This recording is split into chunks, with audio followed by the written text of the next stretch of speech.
struggling to wrap up Gagran's bulk.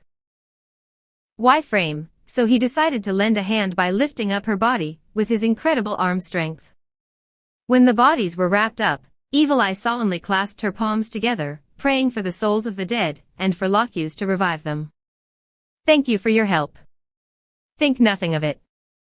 As I was asking earlier, could you tell me what exactly happened here?" Evil Eye nodded and began recounting the events that had come to pass. What she knew, what they'd planned to do, and the story of their encounter with the insect maid and the battle where Jaldabaoth had made his entrance. As she spoke of how she had nearly finished off the insect maid, a change came over Mammon and Nabe, who had been quietly listening to her story up until now. "Then, did you kill her?" His words were neutral, but the anger behind them was unmistakable. Evil Eye was alarmed.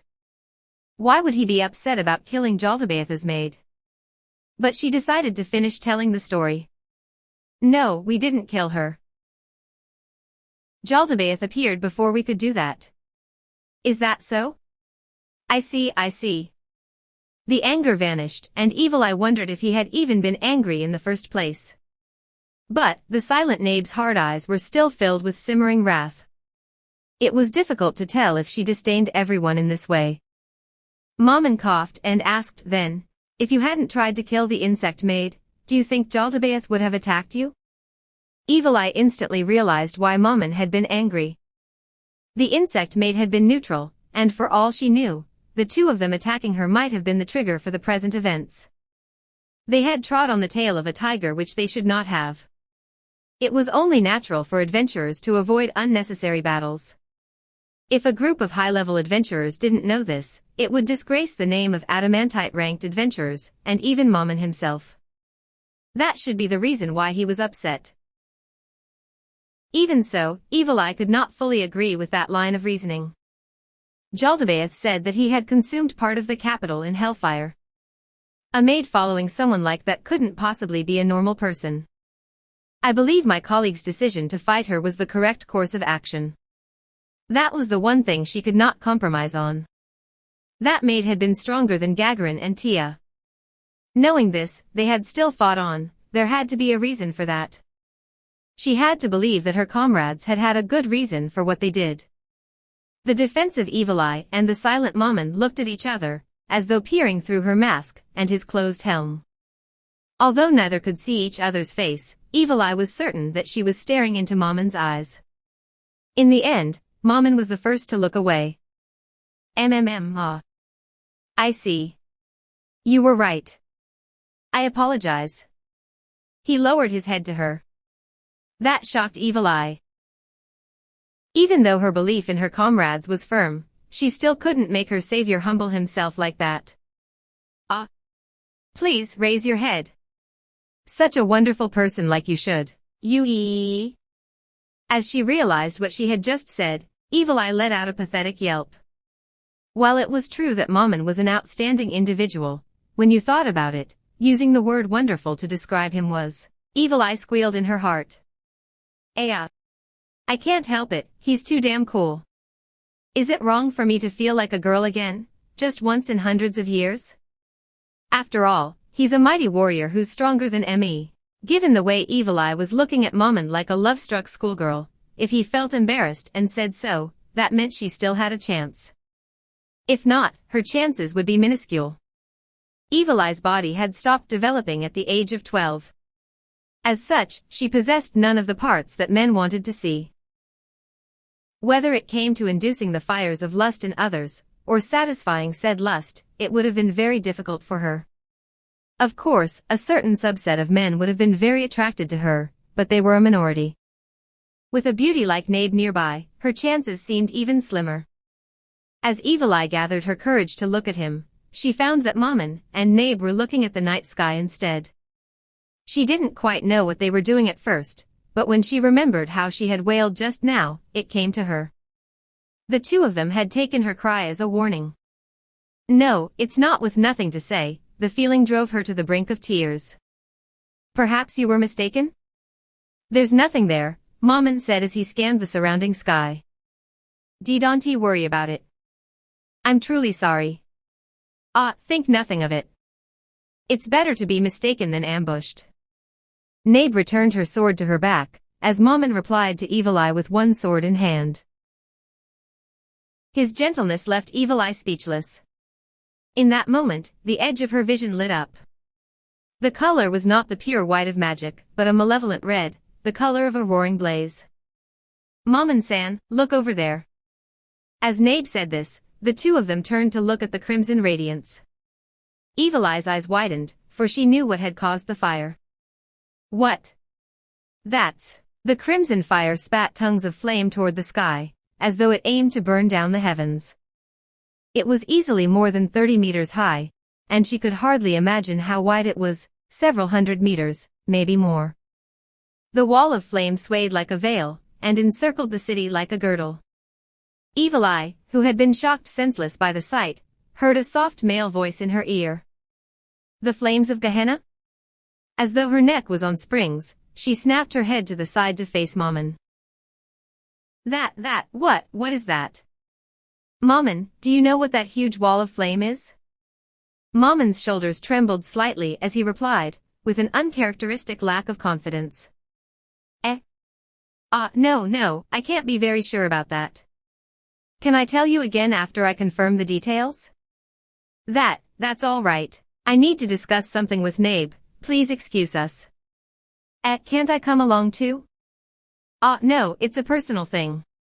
Please, excuse us. It was so basic, so obvious that Evil Eye felt ashamed for even asking in the first place. Her wandering eyes settled on the woman known as the beautiful princess. On her face was a triumphant smile. She might have been mistaken, but then again, she might not. It was only natural for a woman to feel superior to all other women, when a great man paid special attention to her. Evil Eye was unable to suppress the strange feeling boiling up inside her. It was an anger that disgusted her, the flames of jealousy. He's not just strong, he also knows things even I don't. I'll never meet a man like him again. Human females were naturally attracted to the strong. When threatened by a powerful outside force, it triggered a reproductive instinct to join with a strong male and bear his children, receiving protection for herself and her offspring. Of course, not all women would select a man in this manner. Personality, looks, many factors could lead to love. Even so, there was a very strong inclination to look for strength in a partner. Evil Eye looked down on such women. It's foolish to want to be protected because you're weak. Instead, all you need to do is become strong, and you won't need anyone to protect you. That should be the way. But if she let a man like this go, would she ever meet anyone else who could satisfy her so completely like he could? Evil Eye would not age, but Mammon would surely grow old and die before her. And no matter how hard she tried, Evil Eye would never be able to bear Mammon's children. Decades later, she would be lonely again. Still, she thought it might be good to live as a woman for once in her life. Another woman can have the child. The most important thing is love. I certainly won't begrudge him a mistress or two. Then, please wait here for a while. I apologize for, Evil Eye? I'm sorry. I was thinking about something myself, things to discuss with my party. I'll wait here then. Truth to be told, she did not want to part with him. But she also did not want to hang around the woman to whom she had wholeheartedly admitted her defeat. Of course, she could not say such a thing. Nobody wanted a woman who was too clingy. Men were creatures who wanted to flee the more you tried to tie them down. She recalled the idle chatter in the tavern. She had laughed it off at that time, because she thought it had nothing to do with her. What a waste. Even trivia like that has its uses. I should have listened closely, but would it be too late to start now? Will I have time to learn how to be a woman? As she watched the receding shapes of the two adventurers, Evil Eye's head started filling with wild thoughts. She knew now was not the time for idle fantasies, but she knew too little about what was going on, let alone how to proceed, and so she didn't do anything.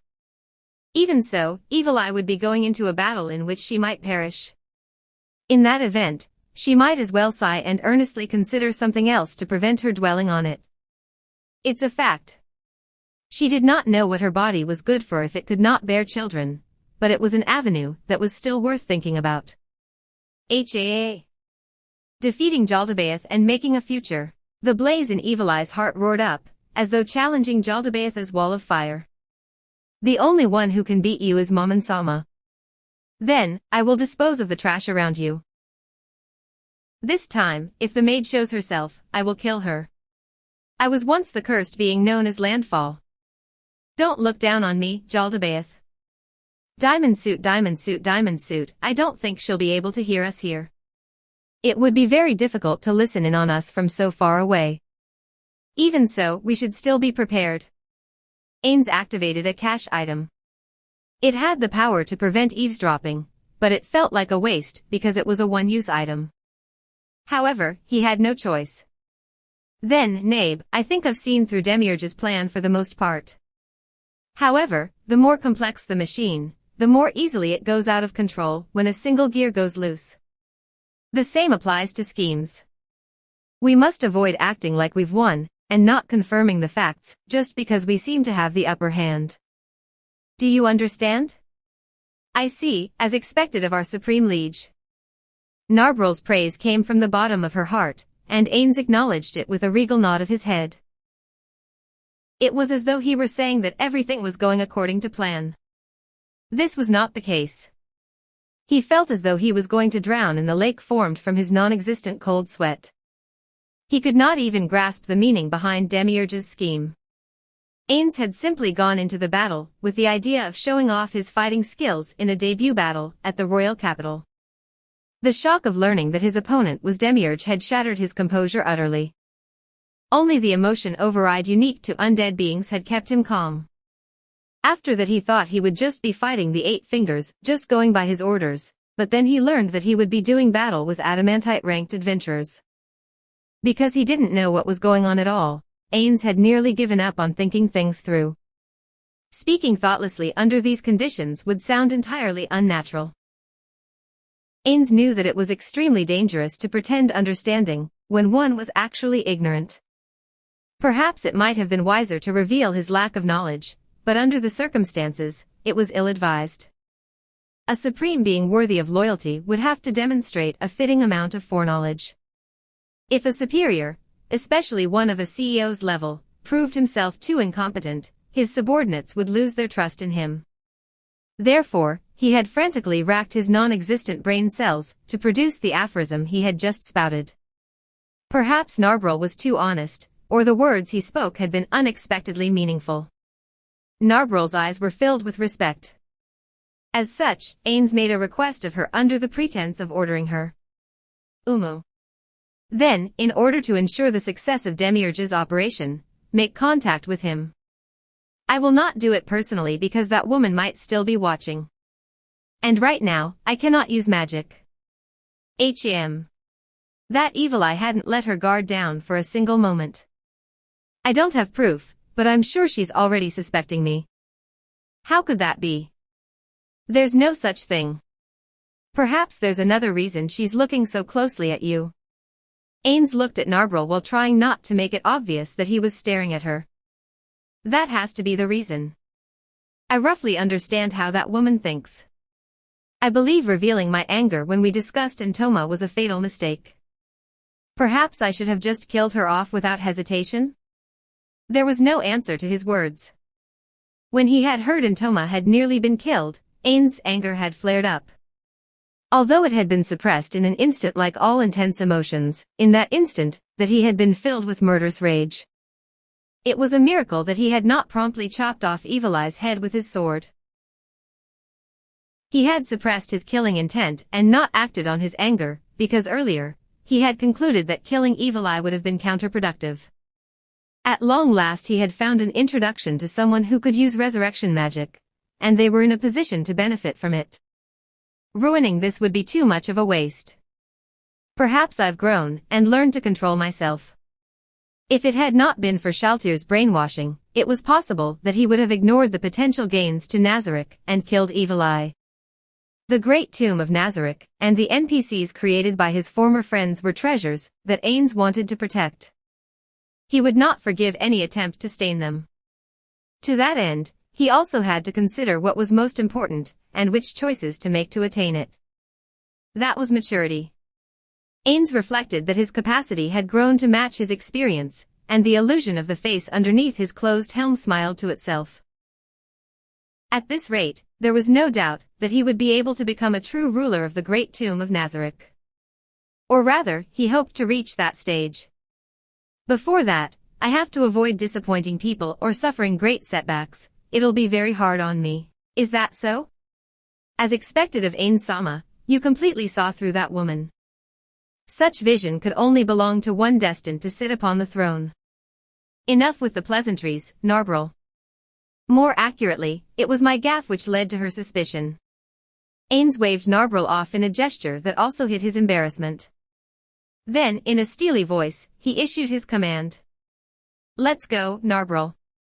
Go and discover all the details of this scheme, and then tell me about them.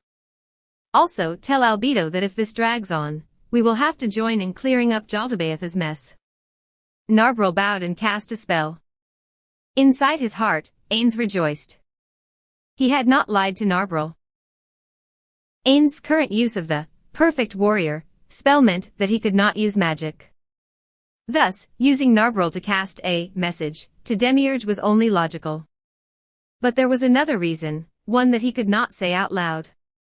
In order to better pretend that he had already seen through Demiurge's plans, and not let Albedo and Demiurge suspect anything, he had to minimize contact with them. If he assigned Narbril to do it, it would be like playing a game of telephone, and some of the information might end up distorted. However, it was a small risk. It was nothing compared to damaging his image as the supreme ruler of the great underground tomb of Nazareth. Ains slowly made his way back to Evil Eye. While Narbril was talking to Demiurge, it would be up to him to draw her attention. Good grief. It'd be good if I could bluff my way through this somehow. Speaking of which, I wonder what the face of a child with such power looks like under the mask. Part 2 Lower Fire Month, 9th month, 5th day 0047. Though it was in the middle of the night, a corner of the royal capital was lit up by torches as though it were broad daylight. A somewhat cramped room was packed full of men and women. They were all dressed in battle gear, but there was no unifying theme among them. They were all adventurers within the royal capital who had responded to a hasty summons. Orichalcum and Mithril-ranked adventurers notwithstanding, even lowly iron and copper-ranked adventurers were present for this. The more senior adventurers had already realized that the why reason outsiders like themselves had been permitted into the royal palace was in order to take care of the problems plaguing the royal capital. Some of these adventurers had already begun guessing at their employer upon seeing the youth in white armor standing at attention in the corner.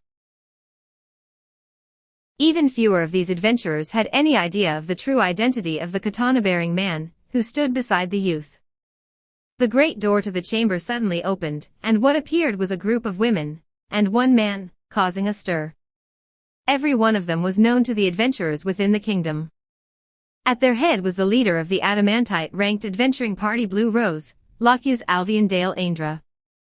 Close behind her was the Golden Princess Renner, along with the leader of the Adventurers Guild in the capital. Then there was Evil Eye of Blue Rose and one of the twins. And at the back was the strongest warrior of the kingdom, Gazef Stronov. As the group stood before the gathered adventurers, the youth in white armor unrolled the scroll in his hands and pasted it onto the wall behind him. It was a detailed map of the royal capital. The first to speak was a woman in her 40s, a former member of a mithril-ranked adventuring party whose eyes were still filled with vitality. Ladies and gentlemen, to begin with, I'd like to thank you for being able to be present for this emergency meeting. After the room had quietened down, she continued to address the adventurers with an earnest expression on her face. Normally, the Adventurers Guild would never interfere in national affairs. Every eye turned to the members of Blue Rose, but they remained silent. After all, eyes could not speak like the mouth could. However, this is an exceptional case. The Adventurers Guild has decided to cooperate fully with the kingdom, in order to quickly resolve the problems facing us. The princess will relate the details to us, so I pray you will be quiet and listen. The princess slowly advanced, flanked by the members of Blue Rose and Gazef Stronov. I am Renner Thier Chardilon Ralvezelf, and I am deeply grateful that everyone here was able to respond to the extraordinary summons issued tonight. She bowed demurely to them, and several sighs of affection rose from the adventurers as they saw the delicate sight before them. Normally, I would render duly deserved praise upon all of you, but as time is of the essence, let us get straight to the point. Tonight, a portion of the capital, here the princess raised a finger to a part of the map, the northeast corner, and drew a circle around it, has been surrounded by a wall of fire. The flames are more than 30 meters in height, and I am certain you have all seen them. Most of the adventurers nodded in agreement, while some went to the palace windows to look outside. The high walls surrounding the palace meant that they could not see the wall of fire directly, but the reflected light from the flames stained the sky red, and that they could see. This flame ought to be an illusion of some sort, because touching it does not cause harm. According to those who have contacted it, the fire does not have heat, or impede movement. Moving past the firewall should not pose a problem either. At this, the lower-ranked adventurers breathed sighs of relief. The mastermind behind this incident is known as Jaldabaoth, an extremely powerful and vicious demon. Blue Rose has already confirmed that there are low-ranking demons on the other side of the firewall. They seem to be acting entirely on orders from their superiors. Lokyas nodded to Renner as she said that. Strike at the head and the body will die, a basic tactic. Does that mean all we have to do is defeat Jaldabaoth? Renner turned to acknowledge the speaker, an adventurer with a mithril plate upon his neck. That might be an oversimplification, but fundamentally, that is true. However, what I wish to ask of all of you is to defeat this devil's plot. We have information that suggests that he is here to seize a certain magic item, which is on its way to the capital. That news sparked a disturbance among the adventurers. They had finally realized that the region encircled by the firewall included the warehouses and shophouses that made up the capital's economic heart. How did you come by this information? It was stated by Jaldabaoth himself. Then don't you think there's a high chance this information could be false? Certainly, it is not out of the question. It might end up being a massive feint. However, I believe it to be accurate. The enemy has not made any movements ever since they set up the wall of fire.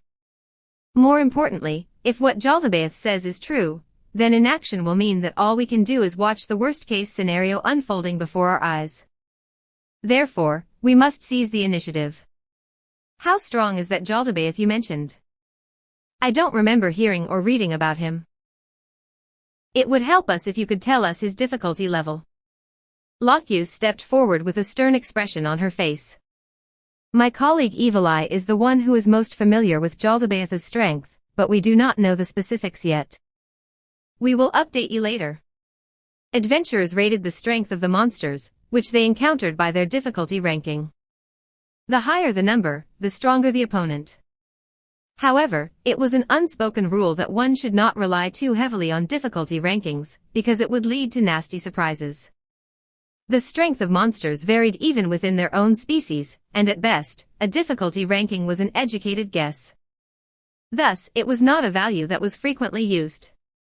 However, it was a simple way to explain things to a group like this. I shall speak of what I know as my group's representative. My comrades encountered an insect maid, believed to be one of Jaldabaoth's followers, and defeated her, only for Jaldabaoth to appear and engage us in battle. The absence of Gagarin the warrior and Tia the rogue had already been noticed by the adventurers present.